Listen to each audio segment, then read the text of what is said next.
చెప్పినట్లు బెండకాయ బాగా తిన్నప్పుడండి మరి స్పెయిన్ దేశస్తులు చేసిన పరిశోధనలు ఇంకోటి ఉందన్నమాట. ఇందులో ఉండే కొన్ని కెమికల్స్ పాలిఫినాల్స్ మరియు యాంటీ ఆక్సిడెంట్స్ ఇట్లాంటివి బాగా ఎక్కువ ఉన్నాయట.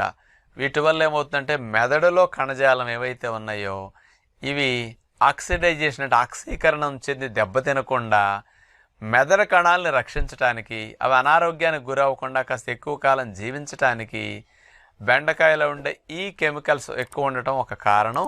దీని ద్వారా జ్ఞాపక శక్తి పెరగటానికి, ఆలోచన శక్తి బాగా పనిచేయటానికి ఇట్లాంటివి బాగా ఎక్కువగా బెండకాయ వల్ల లాభాలు స్పెషల్గా దీనికి మెదడుకు బాగా పనికొస్తున్నది.